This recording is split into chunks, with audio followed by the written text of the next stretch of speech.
Ada orang yang terkadang termotivasi untuk menyampaikan apa yang dia infakkan, untuk menjadikan motivasi kepada orang lain di dalam beribadah. Ini bagus. Akan tetapi yang tidak bagus adalah di dalam hatinya ada penyakit, yaitu yura'unan nas wala yu'minu billah. Dia menampakkan sesuatu ibadahnya kepada manusia, sedangkan dia tidak benar-benar beriman kepada Allah ataupun di dalam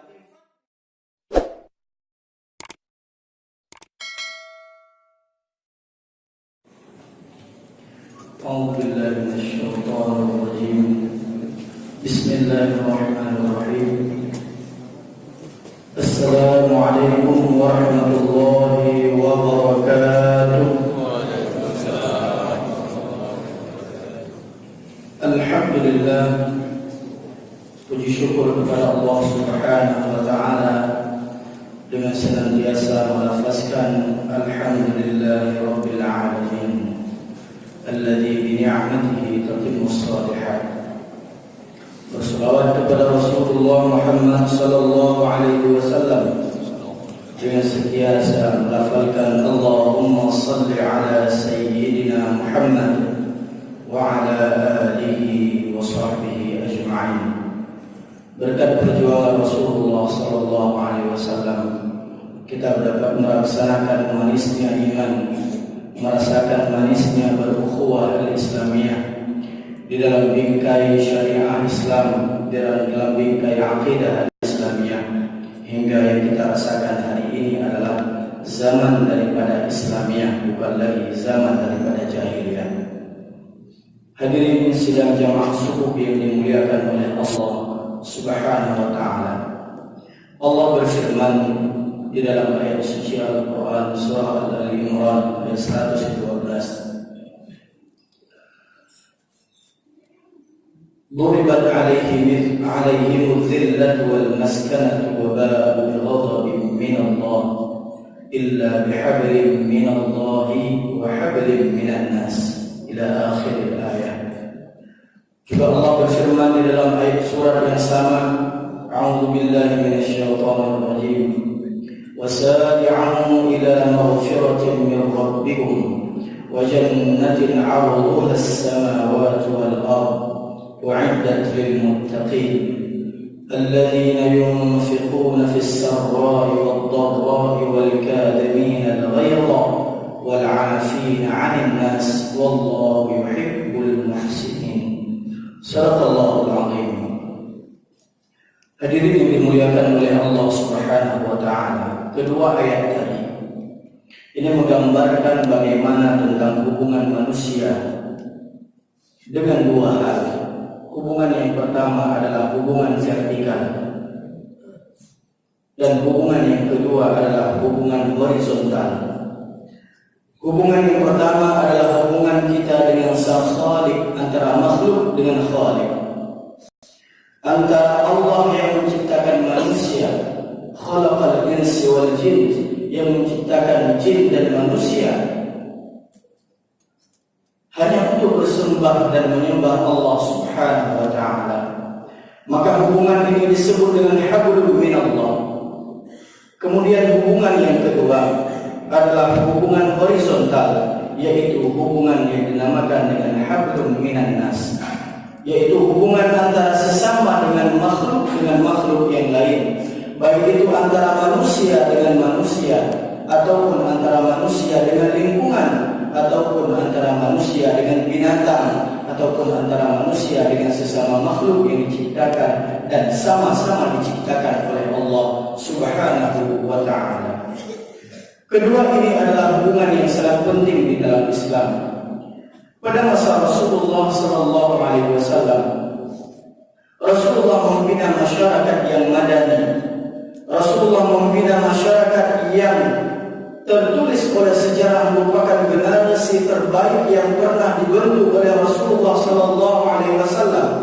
Tidak terlepas daripada pembinaan terhadap dua hubungan ini, hubungan kepada Allah dengan iman mereka, dengan ketakwaan mereka kepada Allah Subhanahu wa taala, dan hubungan dengan manusia yang lain, yaitu hubungan al-ukhuwah al-islamiyah, yaitu hubungan hablum minan nas Maka berhasil Rasulullah ketika orang-orang Muhajirin datang berhijrah ke Madinah dan menjadi penduduk Madinah, bersaudara dengan penduduk Madinah yang dibina oleh Rasulullah. Iman dan takwa mereka tidak hanya cukup itu saja, akan tetapi Rasulullah SAW juga ikut membina bagaimana mempersaudarakan antara Muhajirin dan Ansar. Terbentuklah kekuatan Islam dari keimanan, dari ketakwaan, dan dari hubungan sesama dengan manusia dan ukhuwah al-Islamiyah, sehingga menjadi generasi yang tercatat sebagai generasi terbaik yang pernah dilahirkan oleh Nabi Muhammad SAW. Kuntum khairu ummah, kalian adalah sebaik-baik umat, ukhrijat linnas, yang dikeluarkan kepada manusia, yang diutus kepada manusia. Ta'muruna bil ma'ruf, engkau dan kalian mengajak kepada yang ma'ruf, wa tanhauna 'anil munkar, dan kalian menentang daripada kemungkaran, wa tu'minuna billah, dan kalian beriman kepada Allah Subhanahu wa taala. Pada ayat pertama di dalam surat Al-Imran, memang ini adalah diberitakan tentang bagaimana sikap orang-orang Bani Israel. Duribat alaihim dzillatu wal maskanah. Allah memberikan gambaran kepada mereka tentang kerendahan, tentang kehinaan ketika mereka tidak membuat hubungan yang baik dengan Allah, illa bihablin minallah, senantiasa mereka di dalam keadaan yang rendah, di dalam keadaan yang hina. Kalau memang mereka jauh daripada Sang Khaliq yang menciptakan mereka, senantiasa selalu apa yang mereka kerjakan adalah kehinaan, kecuali bihablin minallah, yaitu mereka merajut hubungan mereka dengan Allah di dalam ketakwaan dan di dalam keimanan terhadap Allah Subhanahu wa taala. Kemudian wahablun minan nas, juga ikut mereka senantiasa walaupun mereka sudah beriman, walaupun mereka dikatakan saya sudah bertakwa kepada Allah, akan tetapi hubungan antar sesama manusia yang jauh daripada yang diperintahkan oleh syariat belum terbentuk ukhuwah Islamiyah, belum terbentuk khuluqul hasan antara sesama dengan muslim, antara sesama orang-orang yang beriman, antara sesama dengan orang yang seakidah, ataupun antara sesama dengan anak bangsa yang setanah air, yang sebangsa walaupun tidak seagama, maka ini mereka tetap berada di dalam sebuah kehinaan. Maka Allah menggambarkan illa bihablin minallah wa hablin minan nas. Ada yang bertanya, Ustaz, ini kan tadi kepada orang-orang Bani Israel, lalu bagaimana dengan kita? Al-ibratu bi'umumil lafzi la bi khususis salam. Yang dianggap di dalam perintah Allah, yang dianggap di dalam hukum Allah, itu umum lafaz. Umum lafaznya adalah kepada seluruh manusia, walaupun khusus sebab diturunkan ayat ini kepada orang-orang Bani Israel. Hadirin yang dirahmati Allah, pada ayat yang kedua, Allah mengajak kepada seluruh manusia untuk membina hubungan mereka dengan Allah Subhanahu wa taala.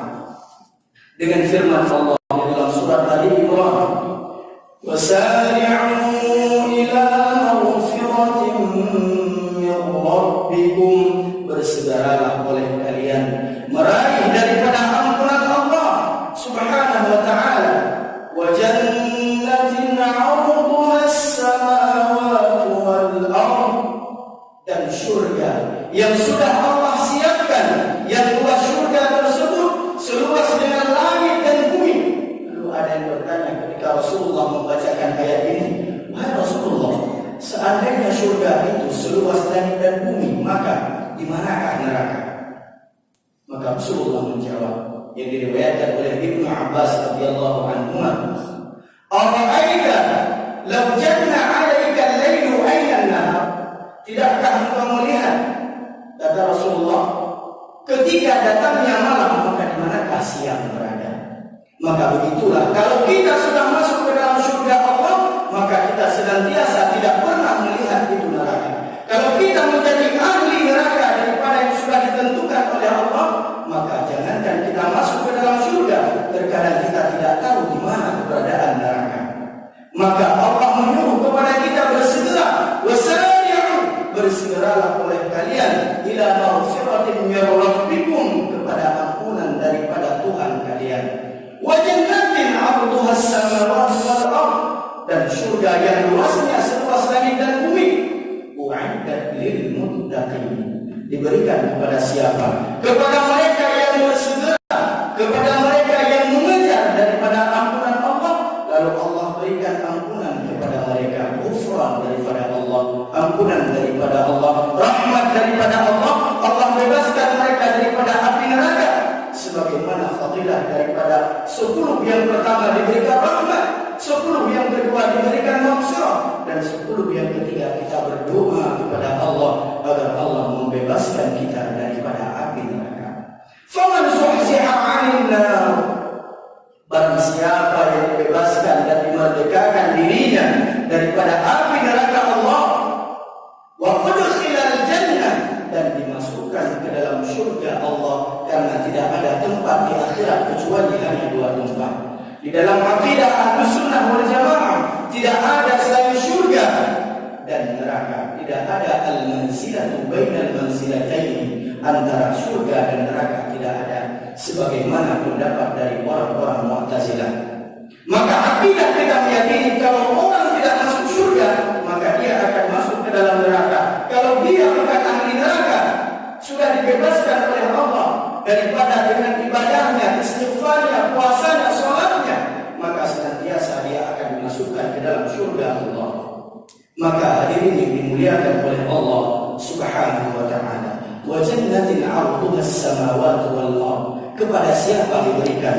U'iddat lil muttaqin, disiapkan syurga ini kepada orang-orang yang bertakwa kepada Allah Subhanahu wa ta'ala.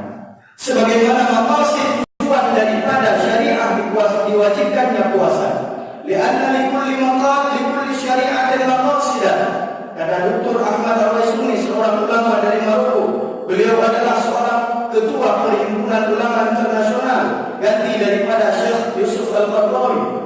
Beliau mengatakan di dalam kitabnya Al-Madkhal ila dirasati maqasid syariah, pengantar daripada belajar maqasid syariah, beliau menjelaskan bahwasanya fa inna likulli syari'atin, sesungguhnya di dalam setiap syariat yang Allah wajibkan kepada manusia, yang Allah perintahkan kepada manusia, baik itu khitabullah, perintah Allah yang berbentuk wajib maupun yang sunnah, ini semua memiliki maqasid, yaitu tujuan daripada diciptakan dan diperintahkannya syariat tersebut.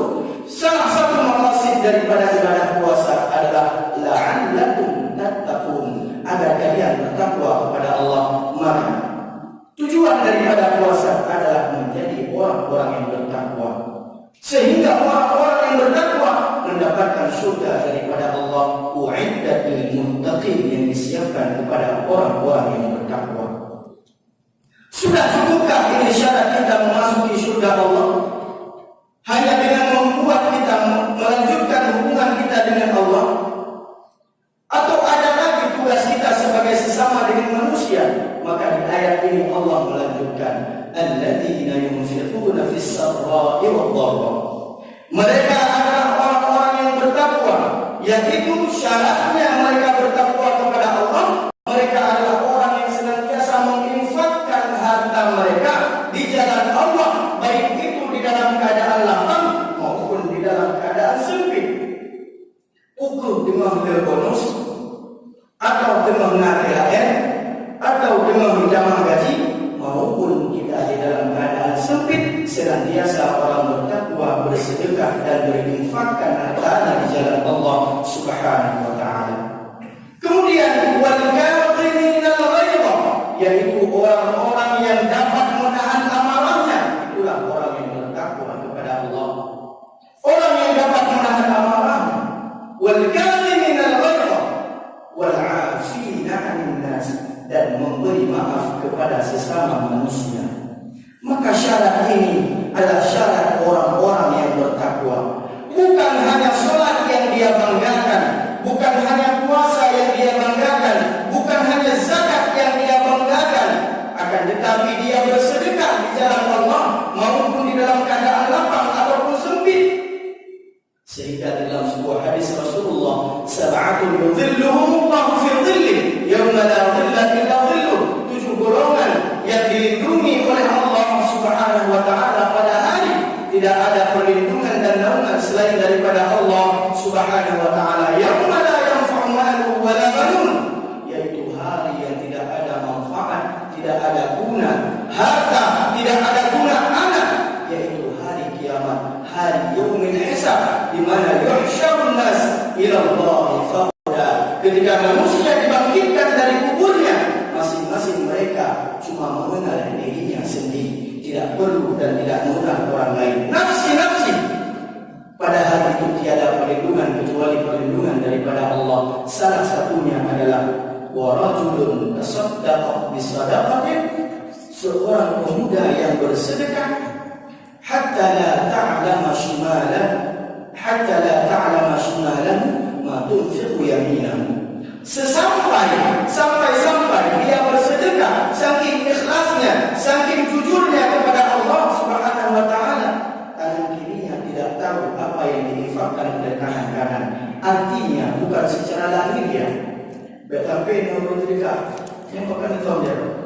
Sampai boleh jero melipat pen dan jero lewat lama agak berojo. Dilipat. Yang itu bukan itu yang dimaksudkan. Hatta la ta'lama shimalahu ma tunfiqu yaminahu. Artinya adalah dia tidak menampakkan, membanggakan apa yang dia infakkan di jalan Allah. Sekarang ada beberapa golongan manusia, mudah-mudahan kita tidak termasuk daripadanya.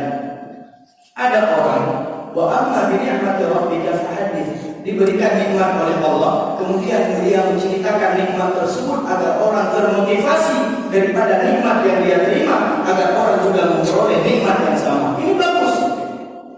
Ada orang yang terkadang termotivasi untuk menyampaikan apa yang dia infakkan, untuk menjadikan motivasi kepada orang lain di dalam beribadah. Ini bagus.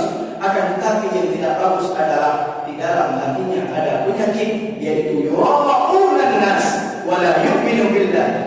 Dia menampakkan sesuatu ibadahnya kepada manusia, sedangkan dia tidak benar-benar beriman kepada Allah, ataupun di dalam infaknya dia memiliki ujub dan takabur, serta dia di dalam sedekahnya dia memiliki ujub, takabur dan riya. Maka inilah yang disebut oleh Allah orang-orang yang riya, yang tidak akan menerima hasil daripada amalannya. Hadirin yang dimuliakan oleh Allah Subhanahu wa taala, maka hal yang pertama yang harus kita lakukan adalah memperbaiki hubungan kita dengan Allah Subhanahu wa taala. Ketahuilah hadirin sekalian, setiap manusia yang dilahirkan oleh orang tua kita ke dalam dunia ini memiliki kesalahan. La yusamma bil insan, tidak dinamakan dengan manusia illa linisyani, kecuali karena kealpaannya. Setiap kita memiliki kealpaan dan kesalahan, akan tetapi Allah memanggil manusia-manusia yang memiliki kesalahan-kesalahan.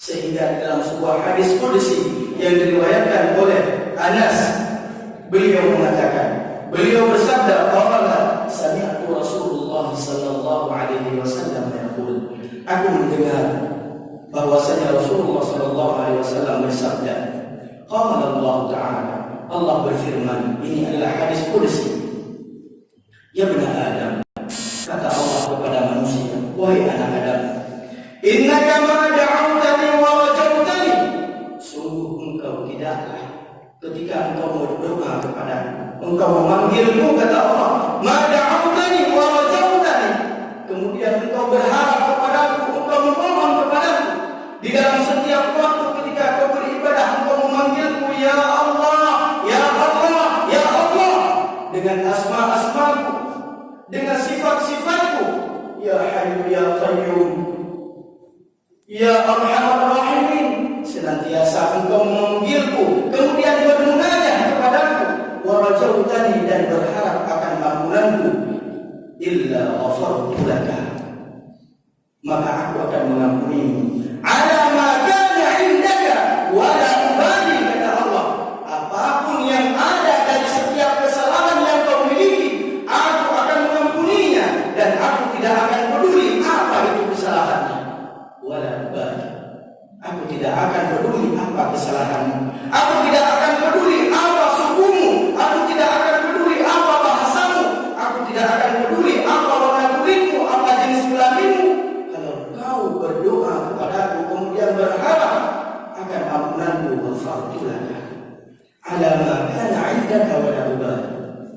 yang ada daripada setiap kesalahan darimu, dan aku tidak peduli.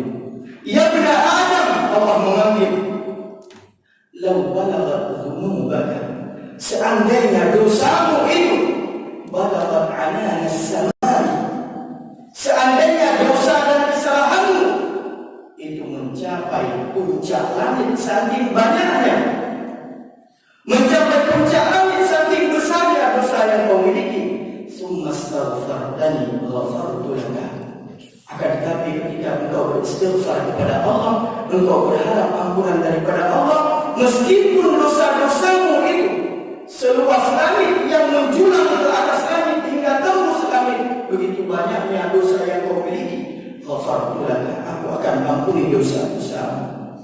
Ya bani Adam, wahai anak Adam, lau ataitani biqurabil ardi minal khataya, seandainya engkau datang kepadaku, seandainya engkau sebagai hamba-Ku wahai anak Adam datang kepadaku, biqurabil ardi minal khataya, dengan memenuhi bumi daripada kesalahan-kesalahan, penuh isi bumi dengan dosa-dosamu, summa laqitani, kemudian engkau berjumpa denganku di dalam setiap salatmu, di dalam setiap sujudmu, di dalam setiap doamu, kau bermunajat kepadaku, summa laqitani la tusyriku bi syai'a, dan engkau tidak syirik kepadaku, la ataituka, maka aku akan mendatangimu.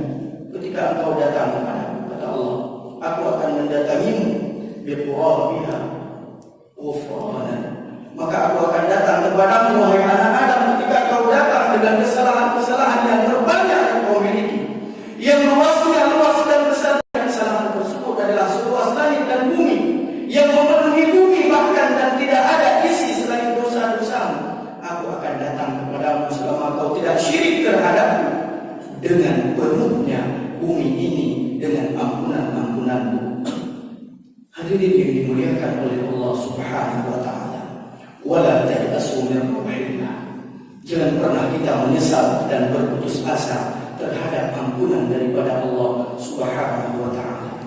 Innahu la ya'asu min rahmatillah illa al-qaumul kafirin, sungguh yang putus asa tersebut adalah orang-orang yang kufur terhadap Allah. Maka tetap kita beristighfar kepada Allah di dalam setiap kesalahan yang kita lakukan. Maka inilah yang disebut dengan benar-benar kita menjaga hubungan kita dengan Allah Subhanahu wa ta'ala. Kemudian yang kedua, hubungan dengan sesama manusia. Hadirin yang dimuliakan Allah, ingatlah satu hadis Rasulullah sallallahu alaihi wasallam. Ketika Rasulullah duduk bersama dengan para sahabat, beliau menanyakan, atadruna manil muflis? Tahukah kalian wahai sahabat-sahabatku siapa yang disebut sebagai orang yang bangkrut? Lalu sahabat-sahabat menjawab, qila, di antara mereka, al-muflisu minna ya Rasulullah, orang-orang yang bangkrut di antara kami wahai Rasulullah, yaitu orang-orang yang tidak punya sedikit pun uang, sepeser pun uang, itulah yang disebut muflis, dan dia tidak memiliki sedikit pun harta. Al-muflis artinya adalah orang yang bangkrut, yang rugi. Walaupun banyak menerjemahkan al-muflis, muflis artinya mafi fulus, yang jangan disalahartikan, bukan muflis. Jadi jangan disalahkan buku muflis. Ini muflis, mim, fa, lam, dan sin. Al-muflis, al-muflisu minna, mereka menyebutkan, wahai Rasulullah, yang bangkrut di antara kami adalah yang tidak punya apa-apa lagi. Dia sudah berdagang kemudian bangkrut sehingga dia jatuh dan tidak memiliki sedikit pun harta, sedikit pun modal yang akan dia buat jadi sebagai modal usaha. Lalu Rasulullah mengatakan, al-muflisu min ummati, tidak wahai sahabat.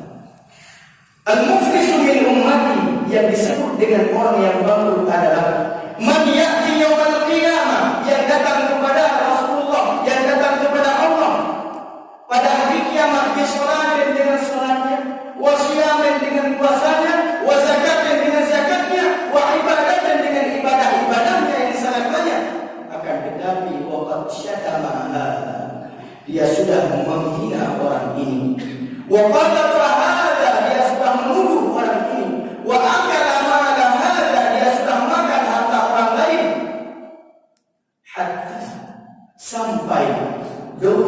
dosa-dosa yang dimiliki oleh orang-orang yang dicacinya, oleh orang-orang yang dituduhnya, oleh orang-orang yang dimakan hartanya. Ini diambil fa'akhadha min hasanati, diambil pahala orang yang menuduh, orang yang mencaci, orang yang memakan harta orang lain, orang yang menzalimi orang lain, diambil hartanya diberikan kepada orang yang terzalimi, diberikan kepada orang yang dihina, diberikan kepada orang yang dituduh, sehingga orang ini berat timbangan kebaikannya dan dimasukkan dia ke dalam surga Allah. Kemudian dia tidak memiliki apa-apa lagi. Orang yang datang dengan salat, yang datang dengan puasa, yang datang dengan zakat, yang datang dengan sedekah dan ibadah yang lain, dia sudah tidak memiliki apa-apa lagi. Sehingga ketika ditimbang, amalan buruknya lebih banyak daripada kebaikan-kebaikannya, fatulha ilanna, maka dia dicampakkan oleh Allah ke dalam neraka. Kita sudah berpuasa sampai pada hari ini. Kita sudah memasuki hari ini puasa ke-27. InsyaAllah 3 hari lagi. Mudah-mudahan Allah berikan umur panjang kepada kita untuk menutup puasa ini dengan ampunan daripada Allah. Akan tetapi ampunan tidak dapat kita raih kalau kita masih menjadi orang-orang yang menuduh orang lain, orang yang menzalimi orang lain, orang yang menyakiti orang lain. Ingat, ittaqu da'watal mazlum. Takutlah kalian kepada doa orang-orang yang terzalimi, doa orang-orang yang kalian makan hartanya, doa orang-orang yang kalian sakiti hatinya, maka itu akan diterima oleh Allah setiap doa yang dia munajatkan kepada Allah Subhanahu wa taala. Lalu apa yang kita punya dari puasa? Apa yang kita rasakan daripada sholat? Apa yang kita punya daripada ibadah dan sedekah? Kita tidak ada. Kita sudah bangkrut di hadapan Allah Subhanahu wa taala. Maka jaga hubungan kita dengan Allah, jaga hubungan kita dengan sesama manusia, agar kita menjadi manusia-manusia yang bertakwa kepada Allah. Kalau kita sudah bisa bertakwa kepada Allah, kita sudah diberikan gelar takwa oleh Allah Subhanahu wa taala, dibebaskan kita daripada api neraka Allah, faman zuhziha 'anil nar wa udkhila al-jannah, dibebaskan daripada api neraka, dimasukkan ke dalam surga, faqad faz, maka itulah orang-orang yang menang. Orang-orang yang menang itulah yang berhak melafalkan kalimat takbir ketika selesai perjuangan, ketika selesai perang melawan hawa nafsu, dengan kalimat Allahu Akbar, Allahu Akbar, Allahu Akbar, walillahil hamd. Kenapa? Karena kita sudah terbebas daripada api neraka dan kita dimasukkan ke dalam surga. Sungguh kita menjadi orang-orang yang menang di sisi Allah Subhanahu wa taala. Kenapa? Bagus hubungan kita dengan Allah, bagus hubungan kita dengan makhluk-makhluk Allah. Hadirin yang dimuliakan oleh Allah Subhanahu wa taala. Mudah-mudahan kiranya apa yang kita lakukan di dalam bulan suci Ramadan, dari Ramadan pertama hingga Ramadan hari ini, Allah memberikan keampunan kepada kita, dan Allah terima setiap amalan-amalan kita, dan Allah ampuni setiap dosa-dosa kita, dan Allah jadikan kita orang-orang yang memasuki surga Allah dari pintu yang dikhususkan bagi orang-orang yang berpuasa, yaitu Babur Rayyan, yaitu pintu Ar-Rayyan, di mana setelah orang yang berpuasa masuk lewat pintu tersebut, Allah kunci pintu tersebut. Tidak ada yang masuk kecuali hamba Allah daripada umat Nabi Muhammad yang berpuasa. Amin amin ya rabbal alamin. Astaghfirullahal azim wa lakum. Astaghfirukum katsiran. Tibtum wa taba manshakum wa tabawwa'tum minal jannati manzila. Assalamu